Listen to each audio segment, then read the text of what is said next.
and I need you to reflect on is the world that I am in is probably very different than what your world is, on how your management is, how you address transformations and strategy. But there might be elements that you can kind of pick up, and it will be lovely to discuss that later on when we have the group work or the panels. So first, a little bit about me. I'm Danish. I enjoy to be Danish. I enjoy to be Danish, the only Danish in the company. So whatever I do is just the way of being Danish. Maybe it's just how Finn is, but I am very, very different in this Japanese company that I work in. Very different. But I also use that to my advantage, to be the provocator, to the kicker, to the enabler. You can do kind of different settings. But I'm actually in a very kind of wealthy company that do not think they need to transform or change. It's okay. It's okay. We're still kind of good and so on. But yet there's still kind of this, the world out there is changing and we need to change too. So as part of my kind of career, he's been probably some kind of a cleaner, enabler, pusher, and so on. So I'm using that too in this environment. So my environment is project management office. That's kind of the foundation where we are. But they're also doing it quite different because many PMOs is about governance and structures and so on. And I'm kind of a result hunter instead. So instead of just having project managers, I'm also having change management. I have project developers, not business developers, because we consistently see that business have difficulties in actually setting up projects, good projects, projects that deliver value, projects that deliver strategic outcome. So this is some of the things that we're doing kind of a little bit different. And it also means that we're actually moving. We are not want to call us PMO anymore. We want to call us Strategic Realization Office. It's just a kind of a twist of it, but the twist is also part of the storytelling, the internal marketing you need to do when you need to be in this kind of role. So we are saying we are part of formulating strategy jointly with you. We are kind of knowing how to do this shit. We can help you actually not only formulate this strategy, but also work on the execution. So we're doing actually a bit of training of various kind of components in the business. We talk a lot about change and transformation, getting the organization to move, but we also have some very dedicated tools. So it's not just blah, blah, but also saying, this is how you actually can do it. And this will be what a part of what we're going to do, or what I'm going to talk about today. So strategy, or maybe strategy execution. So for us, at least, my world is we're putting a lot of energy into formulating strategy. We've done that a lot in the past. But we also see consistently engagement surveys with our people is they don't feel we do anything about it. And they are very correct. We come with the next year. Now we have the kickoff of the year. This year we're going to do different blah, blah, blah. And then kind of nothing happens. Is that something you just kind of experience? Yeah, a little bit? Okay. Thought so. Yeah. Some actions being made, but they kind of disappear. Those kind of other things. We may define our North Star, but we don't really know how to get there, and we don't really agree on it because it's just so difficult. So this is where I'm kind of being nerdish with my organization about what is actually strategy, what is actually planning, what is actually execution. Because they tend to stay there. I have a lot of business people in my strategic or in my kind of senior management. Half of them are running business units. The other half is either finance, CFOs, kind of things, and quality managers and so on. But the BUs, they are kind of the fluffy guys and wants to grow on their profit. So they want to come saying, we have a strategy, we want more profit. It's just saying, bullshit. You cannot come to your employees and saying, You just want more profit. What does it actually mean? How do we move on? So therefore, we also kind of worked with the term about strategy, about this is something that is a breakthrough, and it has actually nothing to do with planning, nothing to do with execution, trying to separate this, trying to think beyond where are we, what are we going to do, and then look at execution afterwards. They find it hard, very hard. So therefore, I had to work with my leadership team to get this kind of boundary forward. So because what they're used to, what they're pre-programmed to, is to work with daily operations. Most of the guys in the senior leadership. This is where they have their KPIs. This is where they have their bonus plans. It's about operating profits. It's about bottom line, top line, whatever kind of numbers they are. So they are working on operational, sometimes tactical problems. This is their area. So don't fall in the trap then saying strategy is about operation. Strategy is not about operation or things is about. They are also sometimes just in the world of denial. They don't see this kind of thing because, in particular my company, we're wealthy, we're profitable, we're good. We do not have this kind of issue in front of us. At least we don't necessarily feel it so much. But there is this new world. Agile, transformation, AI, all of these kind of topics. Digital, what is digital? So it really feels scary. It's also because it feels scary because these are operational people. And you force them to do and talk strategy. You force them to talk about transformation. They are not pre-programmed for it. So you need to enable this kind of universe with them where you're talking about this. You need to get them into the mode about really talking about transformation. I think everybody here in the past 2 days is coming with their terminology about change and transformation. For me, it's change is what you can work with. Transformation is non-existing. It's something out there. It's something we aspire to, but we cannot just execute on it. Change is what we are doing. So I have a change manager in my team. He is executing on projects, known stuff, as we said, known start, beginning, end, whatever, these kind of things. But we also have transformation. It's in HR. It's about also workforce planning. It's about looking at the new, where are we going to be in 2 years? So in my team, for example, I have dedicated one employee to be digital let's say digital aware. Because I need to be sure, because I made a 5-year plan for my area, is in 1 year, I'm expecting my organization will ask for digital project managers. I do not have it today. So I need to educate and upgrade my staff so they are ready. And you saw that before from my presentation. I'm a service provider. I'm not an institution. Many PMOs and SROs or whatever are institutions, but I'm a service provider. There's a big kind of difference about attitude and go-to. So for me to continue to be a business service provider, I need to be kind of out there thinking about transformation, be on the forefront, what is going to kind of happen. But they find it hard, so we need to help them on the training. This was just shown just before, so I'm sorry to repeat it. The message is the same. We need to make the dip less and we make the curve shorter. So here in this kind of thing is embrace that they don't know. Senior leadership is expected to know. People is expecting that just because you have a CXO or VP title that they are gods. They know everything, but they do not. They try to respect it, try to play poker kind of thing and saying, hey, we know, but in reality, they don't know. So just embrace this, hold their hand, and be medium annoying.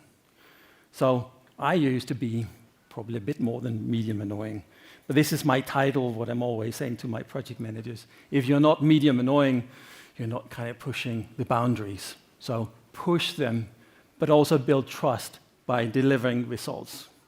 I know that's kind of easy to say, but so how do I kind of actually train them and work with them, hold their hand?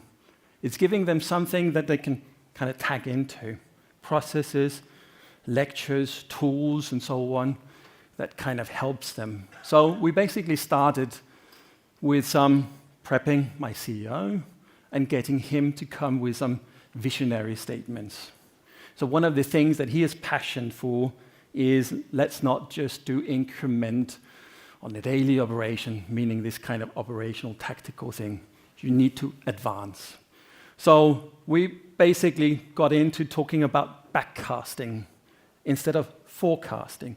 Forecasting is where you are, and then you're looking, what will be my next step? Backcasting is going somewhere totally different. Look at this, and then figure out kind of how do I get there. So it's kind of a different mindset. And changing mindset of people, changing mindset of my wife, changing mindset of my senior leadership is almost as hard. So you need to work with this. You need to massage it. You need to train them. So I just booked them for trainings and saying, hey, we have a workshop coming up with you guys. It would be great if you can come to the training before, learn the method before we actually applied it. They did, a little bit to my surprise, but they were kind of feeling trust in it. They felt that we were pushing them, but also feeling that by doing this kind of education and really telling them, hey, you need to do different. You need to release your operational mindset in forecasting and go into backcasting. So basically going into the visionary state that is far out there, and then through steps back and look kind of what it is. So we had, for example, we are a commercial company, we're working with agents in somewhere, and then we're saying we want to go direct in certain countries. So we had a strategy and saying in 5 years we have 10 more countries that we operate into. And we could kind of look at it in an incremental way and saying we take one office every year, or we could change the mindset and saying, yes, we want 10. This means that 1 year before we have the 10, we have a certain maturity. 1 year earlier, it means we know what it is. 1 year earlier, it means we have an office that, or a task force that launch new countries. And now means we need to train the people to actually make this task force. Task force will enable more countries in a box. We will here enable the first many countries of many, and then we will have 10 countries. It's a different kind of way because actually here we build competence instead of just taking one country by next country. There's a totally mentality, there's a total difference of capability. It's actually transformation. But they find it difficult. So it's really about talking about these breakthrough targets. It's about going for the vision. Just going with the flow will actually set you back. It will not deliver. You need to do something extraordinary.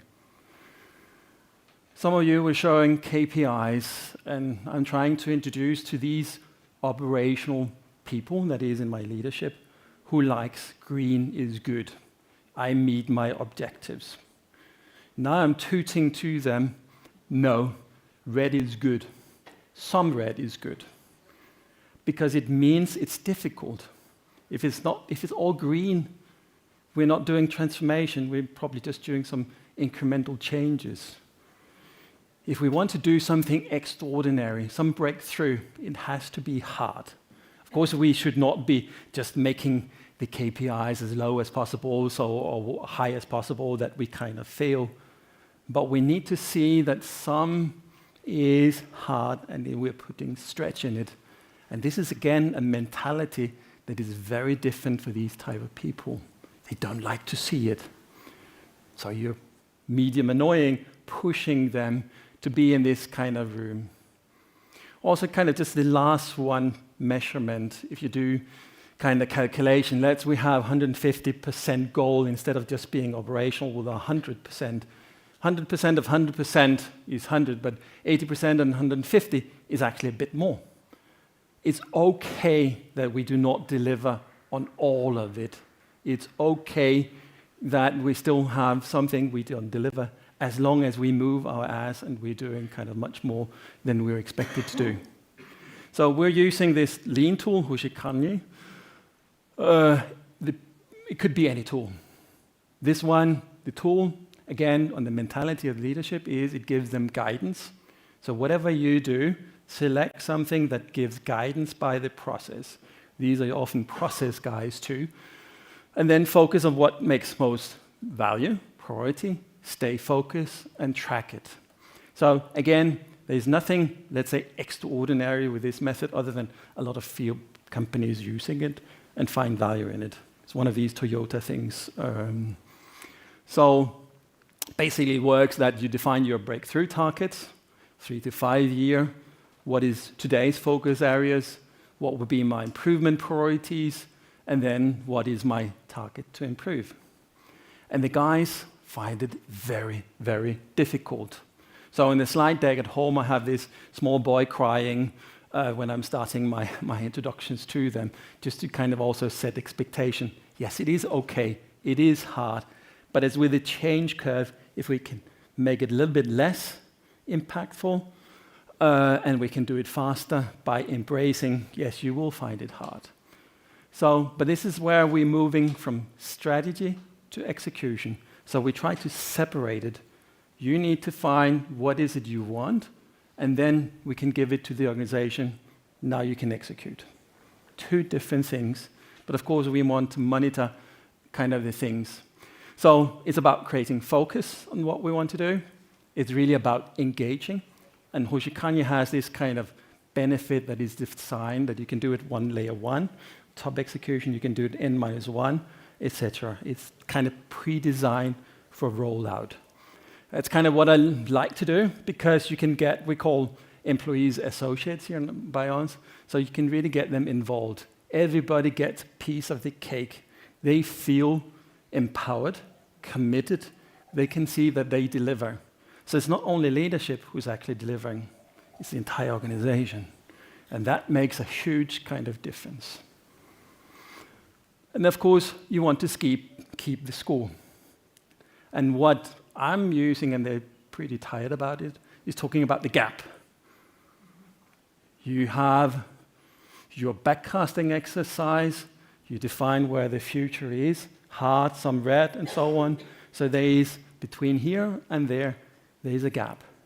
Whatever we do in execution, whatever projects we do, has to measure and yield something on the gap. We need to close the gap on our strategic vision. If you just do some projects, maybe good, sounds reasonable, but do they actually minimize the gap between where we are now and the strategic nirvana? Jesus, that is the most difficult kind of thing to actually figure out. Funny enough. So help your leadership by saying no. I have my kind of standard notebook. All of you have it. This is my favorite page. The no page. It's amazing how many times I'm using this, and just like here, but it gives this little bit relief. It's okay. It's okay to say no. So reduce the amount, reduce your strategy, something that is actually executionable, something you can actually do. And don't do kind of this pet projects, whatever screams loudest and so on. But of course, you cannot put all organization on strategic thing. So you might actually be an organization who deliver. So recognize that strategic initiatives is maybe 5%, 10%, 20% of what you do. The rest of your projects maybe still need to deliver on standard. Because we cannot just because we want to make all people jump through the loops and do something there. Earlier today, there was also one who said about the tada on projects. Tada, Here we delivered a project, and then people walk away. So this is also where we are kind of doing different is we want to be sure it's picked up. That's why transformation and change is so important. That's why you're here these 2 days. It's about avoiding tada and actually build sustainable thing, because we may close a gap by having enablement of some tools and systems, but it's only when we work with it and use it, it makes actually close the gap. So what they also, I'm working with homework, just like a teacher. So I'm putting homework to my leadership. Now you got introduced to this tool. Now we had this workshop. Now we got this result. Great. Thank you. So good. But next time we'll talk about next topic. Please prepare. Please, you are now 5 groups. There are about 10 guys, so 5 groups of 2. And then each time they get homework for the next month. It's just kind of interesting to see senior leadership kind of looking at you. What did he say? Homework? Yeah, homework. You need to work for it. You're part of it. So yeah, you need to do it too. So quick wrap up. Focus, and also, let's say for me, we are very dedicated. We're very explicit whether we use change or transformation. For us, it's 2 different things. Change is about what we're doing, what we know to do, what we need to happen, what we have already formulated, whatever we have of projects. But transformation is where we desire to go. We don't know where it happens. We have our North Star. Help your leadership to get there. Be medium annoying. Give them homework. Do things. But help them, because they're lost. They do not know how to do it. You are the expert. You are the change. You are the transformation. You are the strategy guy. So you actually have competences that they don't have, and you need to help them. So whatever you do, I hope, is pushing kind of your organization forward. But it is an area where we work with humans, and they find it difficult. So that was kind of it. I hope you find possibility to LinkedIn, call for a chat, a conversation if you want to. If this is resonating, if you want me to be medium annoying with your leadership, more than happy to do that. I'm doing that with my sister companies these days, being medium annoying with it. And some of them likes it a lot. Others, what is this? What is he doing? All right. Thank you so much.